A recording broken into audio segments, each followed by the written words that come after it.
So this was my first time directing one of the projects for Fractoid, so that's kind of exciting. I'm the director this time around. That's why how you know it's gonna be bad.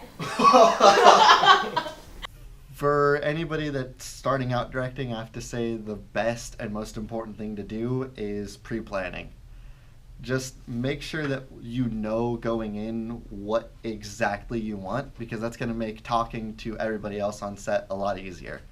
With the projects that we work on being very VFX heavy, I mentioned storyboarding is very important. You need to make sure that you know what you're doing, because if you don't know exactly what you're doing from the beginning when you go and take the shot, then you're going to run into issues post. I did not have as perfect of a storyboard as I should have. So originally, when we were going to have the impacts of like the ball hitting the paddle, we wanted to do this kind of displacement ripple that would be like a small donut and then just explodes outward.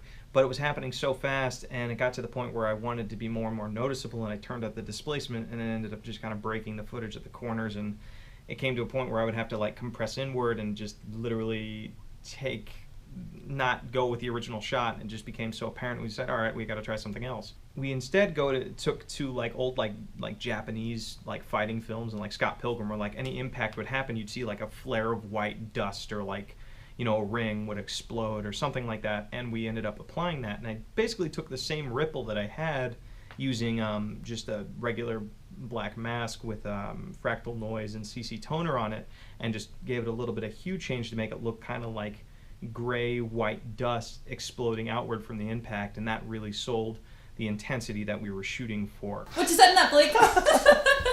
I am currently building the Red Mysterium X. The what? The Red Mysterium X. It is the second model that Red ever put out after the Red 1. So we had two cameras on set for the shoot. We had a Canon T5i, which did an excellent job. It's pretty decent in low light. Got some great images out of it. And then we also had a Red 1 Mysterium X. And you're probably wondering, why did we shoot everything on a DSLR when we have a Red at our disposal? Well, for the deadlines that we have of 3-week schedule of delivery, and also the amount of disk space we have, it's not necessarily a very viable system to have. But we did bring it in because we had to do a bunch of slow-mo stuff with it. I think in the film there's like 3 or 4 slow-mo bits in there, and the T5i just couldn't cut it. And we had a good friend of ours who has an old Mysterium X just kind of rusting away, so we asked if we can use it for the weekend, and he said yeah. Casting was really good. We had great actors on set. It just maybe we could have planned a little bit more to practice our ping pong stuff with our actors.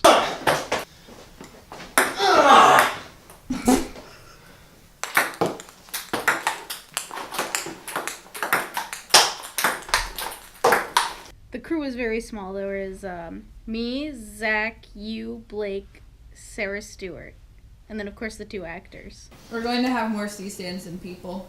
That's interesting. Honestly, a 5-person crew. You've got Blake on camera, VFX. I was like grip.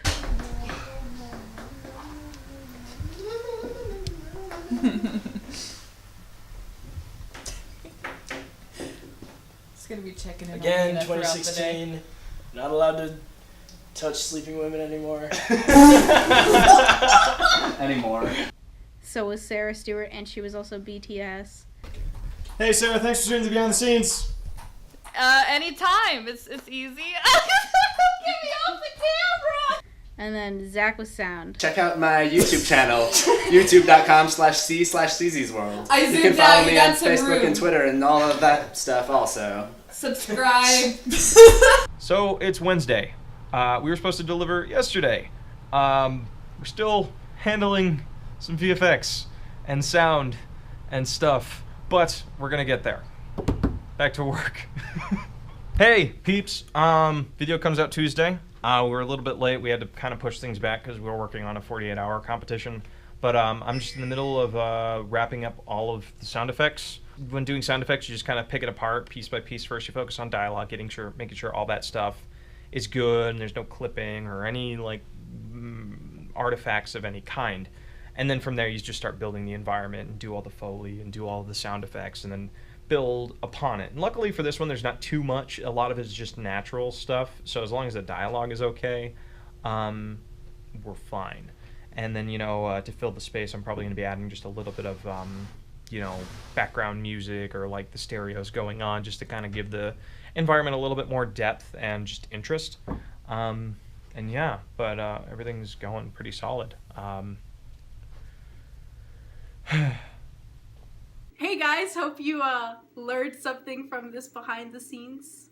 This has been an amazing experience for us working on this project. Like, favorite, and subscribe. See you next time. Somewhere. Bye.